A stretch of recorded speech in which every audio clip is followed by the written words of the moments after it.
Hi, you're watching Bread and Roses, a weekly political social magazine on New Channel TV that's broadcast both in English and Farsi. I'm Mariam Namazi. And I'm Faribos Puya. In this week's program, we'll be discussing the massacre at Charlie Hebdo and why we think criticizing religion is such an important right and a necessity. We will also interview Bahram Saroush, a political analyst, on this issue.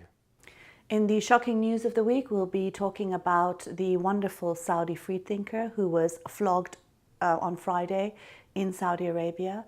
We'll also be discussing the insane fatwa of the week, which is from Turkey, and about how tattoos are so terrible. You need to either repent or remove. The massacre of 12 at French publication Charlie Hebdo by Islamists has been strongly condemned. Some, however, see the attack as a consequence of the publication's provocative cartoons on Islam and Muhammad. In fact, Charlie has criticized all religions and all those in positions of power. Why should Islam have special privileges? And do secularists and unbelievers not deserve the same freedom of expression as believers? In the name of respect of religions, Islamists and the religious right have been given center stage at the expense of free expression, which without the right to criticize religion is meaningless. In the era of ISIS, this criticism is needed more than ever. When we're looking at the question of what happened with Charlie Hebdo, I think the main key point is that this has nothing to do with Muslims, it has nothing to do with immigration. This has to do with a far-right political movement that wants to use any excuse and means possible in order to impose its reactionary values and in order to gain access and influence. I agree. People in Iran who are imprisoned because of blasphemy laws. Mr. Badawi, who was apparently flogged today a couple of days ago in Saudi Arabia, he hasn't done anything wrong, and the Islamists don't need an excuse. Daesh and ISIS in Syria and Iraq, this is exactly what they're doing over there. They don't need any excuses, and that's what's happening. They're extending trying to extend the influence in Europe, and we need to stop that. Yeah, I mean, as you said, what have the school children done in Peshawar? What has the woman done who has acid thrown in her face? So if we start to use as the basis what Islamists want and what provokes them and what upsets them, we will no longer be able to do anything in society. And I think people should stop pretending the reasons for this, as in trying to justify it. There is no reason, there is no justification for this. It's pure criminality, and it needs to stop, and we need to oppose it. And I think people across the world brilliantly have come out in support of this, and we've seen that magnificent and beautiful solidarity exist. I mean, the reality is that when we're talking about free expression, the criticism of religion is very key there, because freedom of expression doesn't matter unless you're dealing with things that are sacred, things that are taboo, and that's how society has changed over time. And I agree. I think today freedom of expression, it means freedom to criticize religion without criticizing religion, and the right to unconditionally criticize religion. Freedom of expression won't exist. And actually, I think more over and above the right to criticize religion is the right to criticize Islam, because Charlie Hebdo has criticized all religions equally. It has criticized all aspects, from the far right to the two political personalities in France. What is the sensitivity on Islam? And that's what needs, and that's why it's so important to actually be able to criticize Islam. Yeah, and I think the reason for that is because Islamist group and political Islamic movement, or Islamist group as everybody recognize them, they're very aggressive people. They can't accept this right, and we've seen that in Saudi Arabia, Iran, Pakistan, North Africa.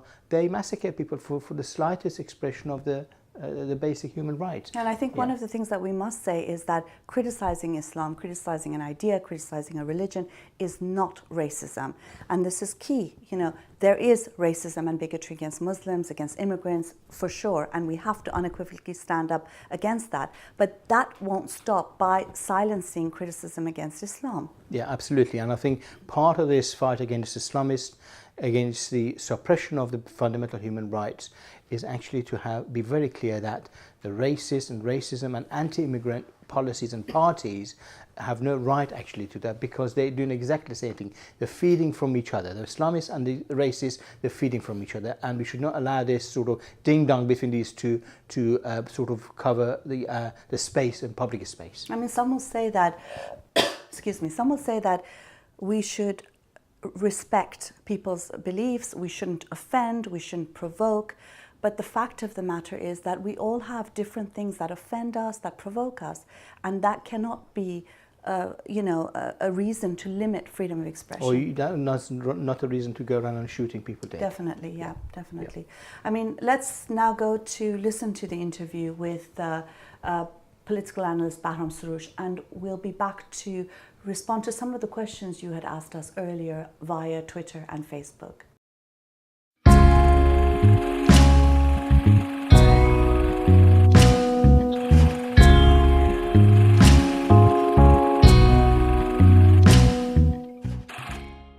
Hello, Bahram Soroush, and welcome back to our program. We've missed you a great deal. Thank you. Thanks for having me.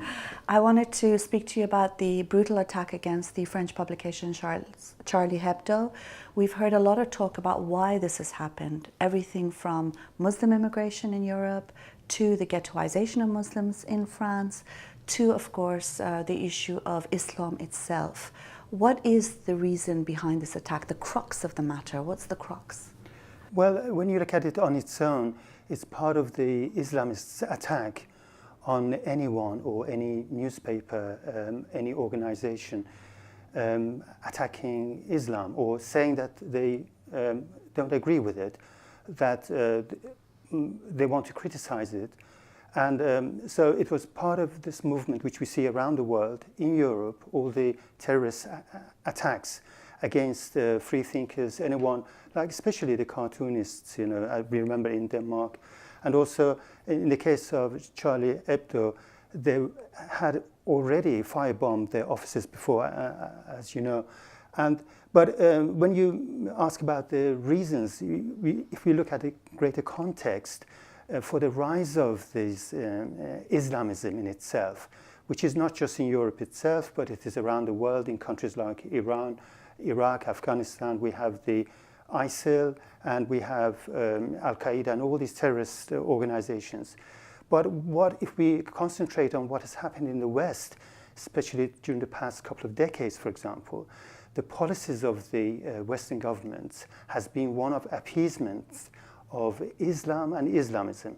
For example, with the building of the faith schools, allowing the flourishing of these mosques, and respecting, all these religious organizations in the name of cultural relativism, and boxing people into ethnic and religious identities. I think if you look at the context, you can see the reason for the rise of these Islamist forces, and especially in the case of the attackers against the Charlie Hebdo.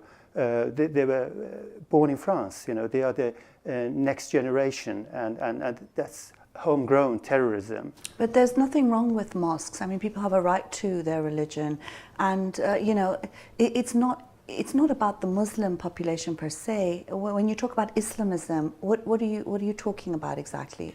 Well, Islamism is a movement in itself. Obviously, we're not talking about just ordinary Muslims, and everybody should have, of course, the right to believe in whatever they like. And freedom of expression, of course, includes people to believe in whatever belief systems that they want to believe in. But more important, it also encompasses, and that's very important, of the right to not to believe in religion. Okay?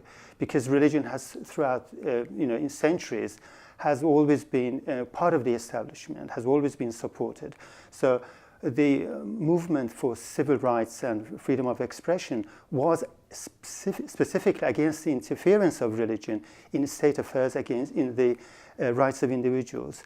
So the differentiation is there, it's very obvious. And I think those people who want to justify the attacks like the one on Charlie Hebdo, they mix up these two. They want to say, oh, why are you attacking Muslims? That's not a question of that. It is attacking a very reactionary, movement which very intolerant. It doesn't accept any criticism of its ideology.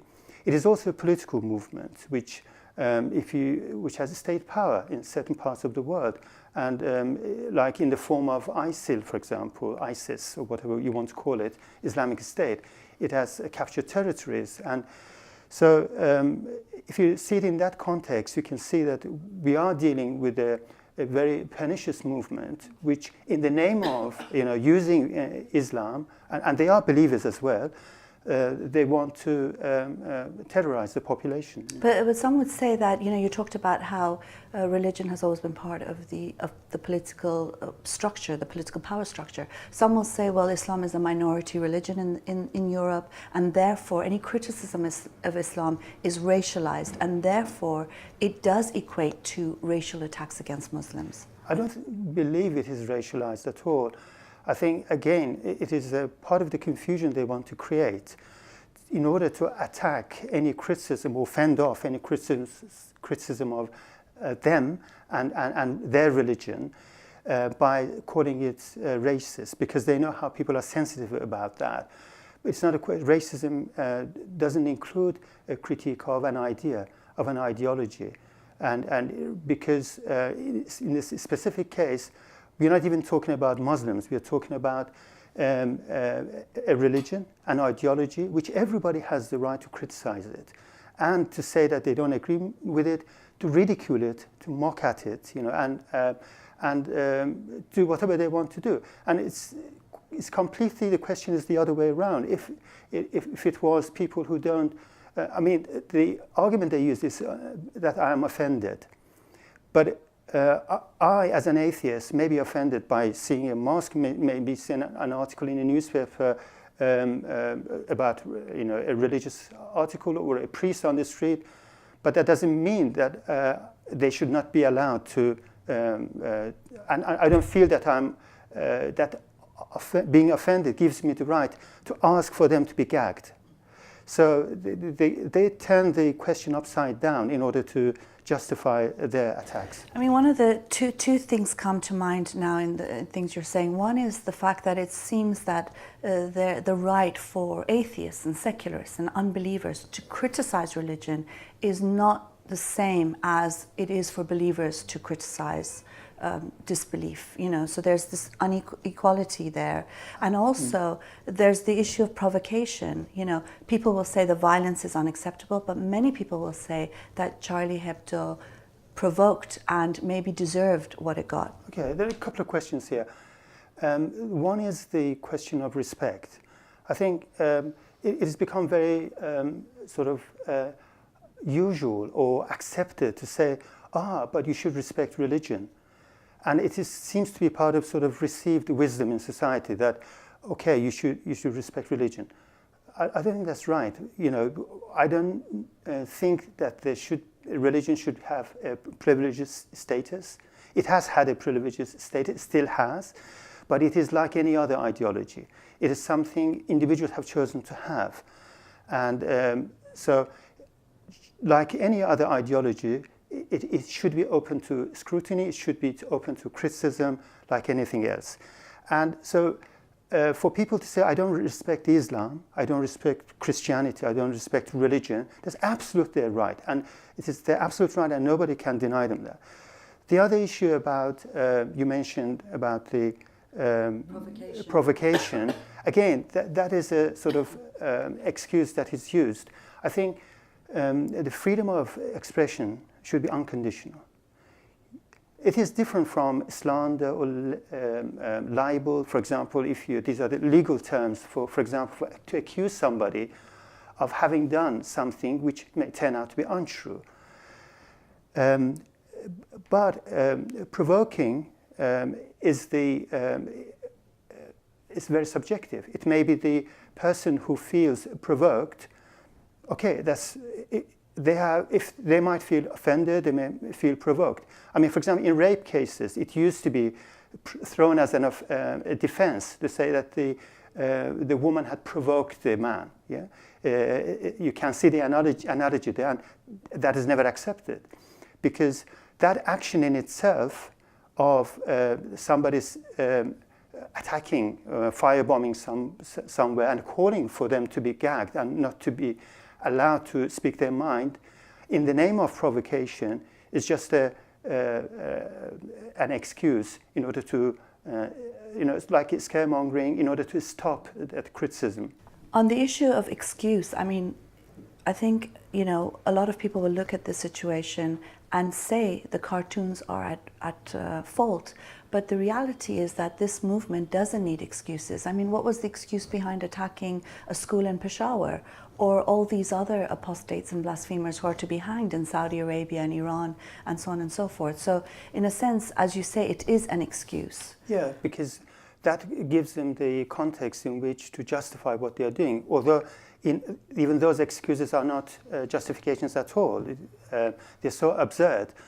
And although we should remember that some people give in to that. Some people say, for example, I was watching an interview recently, and just after the Charlie Hebdo attacks, and somebody, a Muslim cartoonist, was saying, oh, the British media have been very good.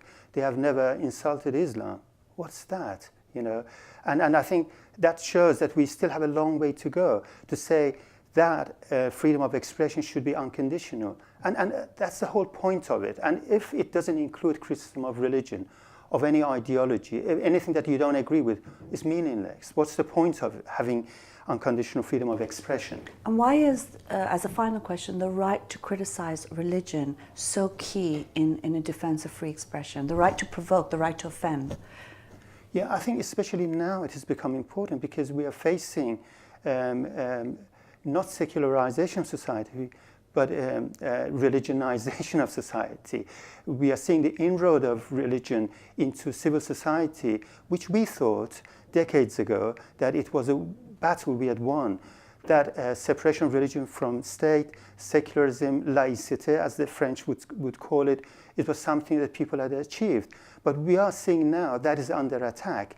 And that force, which is quite powerful, very well financed, and very pernicious and aggressive and violent, that is threatening this fundamental right to a civil, secular, laïc society. And that is why it is important to include religion, especially and critique of religion in the concept of unconditional freedom of expression. Thank you, Bahram. Thank you.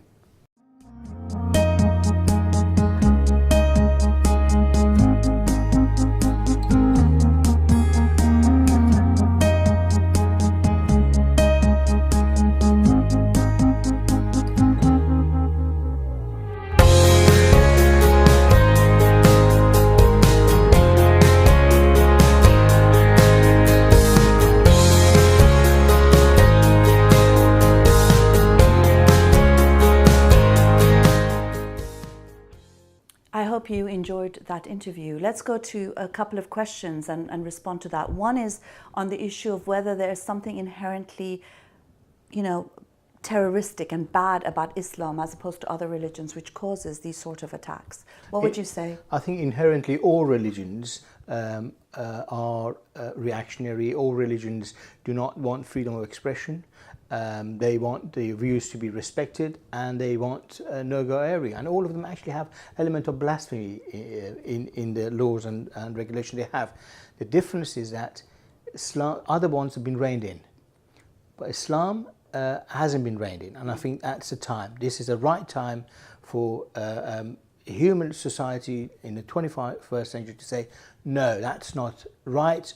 And people have right across the world, have universal right to criticize religion, and particularly Islam. Yeah, I mean, I would say that particularly Islam might seem worse only because of this political Islamic movement. And if it's reined in, then people can criticize Islam as they do Christianity in Europe without having their head chopped off or being shot at.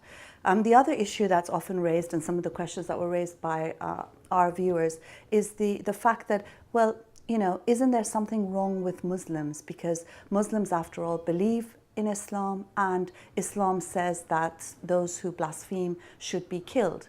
And I suppose my response to that is that, you should never look at Muslims as one homogeneous group in the same way that the English are not one homogeneous group, Iranians are not, Christians are not. There are people on the Christian right that think gay people cause earthquakes in this world, and there are others who are pro-choice and pro-women's rights and pro-gay marriage. So there are a myriad of different types of opinions among Christians. There are among Muslims as well. Plus, not everybody is Muslim. Yeah, absolutely. I think the more a person believes in the religious idea, there is more wrong thing with those ideas, not necessarily with individuals. And the millions of people who are labelled as Muslims across the world, they live a normal life. They have belief in religion. They don't necessarily go out and practice it. They don't go out and shoot people. They don't believe actually in shooting people, because that's how people are. I think it's important to make that distinction between Muslims as individual believers, yes, and Islamism as a far-right political movement. It's the distinction we make between the English Defence League or the National Front in France versus a Parisian and a Londoner. Absolutely, and I think there is an element that links the Islamist and the Islamic ideology. That's true. Islam in itself is the banner of the Islamist and ISIS and Islamic regime of Iran and Saudi Arabian government. That's true, and that needs to be criticised, and governments and states and these groups need to be confronted. But if political power is taken out of the hands of this political movement, then the Quran will be a book like any other book, where Absolutely. people can pick and choose what they want. So the more political influence you give these groups, the organised religious groups, the more problem we're going to have. So I think religious groups really shouldn't have any political influence in society. The institution needs to be controlled, and that's the way to deal with it. I think one of the questions someone asked is, well, what can be done about it? And I think as a sum up to this discussion, we can say that, one, we have to stop anti-immigrant sentiments. We have to stop anti-Muslim bigotry. We must deal with Islamism as a political movement, mass mobilize against it, but also defend the right to criticize religion, which is a banner of the religious right. And I think the key issue is that the less influence they have, you can't start discussing this if you constantly feed the religious schools. Stop the religious school, shut down the religious school, do not fund religious institutions. I can't see why a state should be funding religious institutions. And you see that in Britain, for example, is happening. That's the solution. Stop those fundings, stop those support, and you'll see, create a space for people to develop.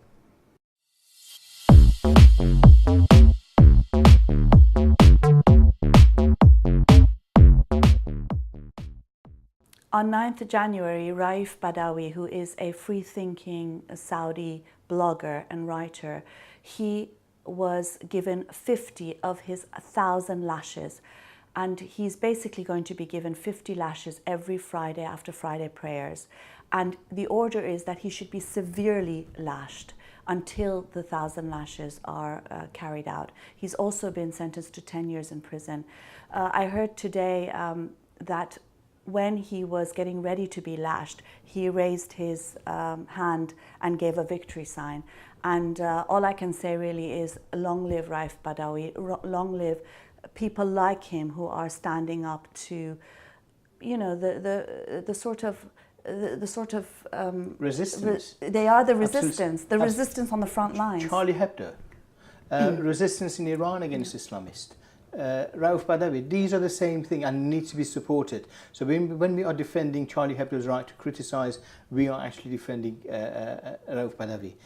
ISIS, Islamic regime of Iran, Saudi government are of the same ilk, yeah, and they need to be opposed exactly the same thing. And I think it's disgusting that governments, European governments and Western governments although they've mentioned it, they've sort of had a discussion, they actually are not severely putting pressure on the Saudi government. It is an utter outrage that the European governments have business dealings, wheelings and dealings with the Saudi government while they dare to hold someone like Raif Badawi. So I think we need to keep the pressure on and make sure that all these floggings don't take place, because it is tantamount to torture and it can kill someone. Absolutely. Imagine if the French government were dealing and wheeling and having business dealing with these two criminals who were shot dead, while they were actually killing and massacring Charlie Hebdo's. It's exactly exactly saying what's going on, and I think the world should be outraged. And if you, I mean, one of the things I said on Twitter is if you say Je suis Charlie, if you say I am Charlie, you should also be saying I am Raif, I am, Sohail Arabi, who's facing execution in Iran, also for so-called insulting the Prophet. Roya Nobacht, who is in prison for 20 years for criticizing Islam on Facebook, and all of these people.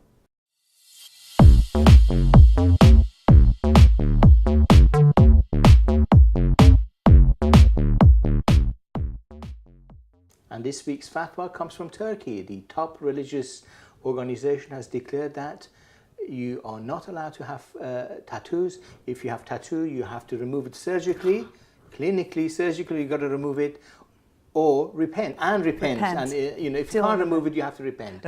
That's interesting sort of news, and insane and crazy fatwa coming out of Turkey. It's really amazing how they are so concerned about every intricate thing that you do personally. You know, what you wear, what tattoo you have on you, what you eat, who you have sex with. And then there are massacres taking place, and of course they've got justifications from that, from US militarism to ghettoization of immigrants in Europe. No, absolutely, and there's always a reason for that. I think, as one of our colleagues said, it's all controlled. It's just about anything that controls women in particular, young people, because young people want change in society, and they've got very energetic, trying to control those. And I mean, this is crazy. It's unstoppable fatwa crazy factory in Islamic. I think that's what it is. Yes. And here they've got a whole declaration on it, which they say our Prophet has said Allah has cursed the people who change their shape created by God, such as the woman who tattoos on someone else or has a tattoo done, or who removes hair from their face or eyebrows, or those who remove their teeth or make themselves thinner. I think they have a contract with the the surgically removing sort of tattoo parlors to actually remove those things. I think there must be a business behind it, apart from controlling society. But anyhow, it's the crazy fatwa machine. But also, it's funny because the President Erdogan, he actually told off a youth, an 18-year-old who had a tattoo on, and he had said, don't be fooled by the foreigners, because obviously anyone who has a tattoo has been duped by some CIA, Mossad foreign agent. Yes, there's that sort of, and it's interesting that this is the president of Turkey. Yeah. I think he shaves, doesn't he? Okay, so he is in trouble. He needs to go and repent. Okay. Okay, that brings us to the end of the program today. Please do write to us. We'd like to hear your views. We see this as your own program, and you can air your voice here, and we'll try to respond to your questions. You could send us short video clips, and we try to show those on our program. This is our first program since the new year, so we also want to wish you a Happy New Year. And we hope you enjoyed the program, and we look forward to seeing you again next week. Bye. And goodbye from me.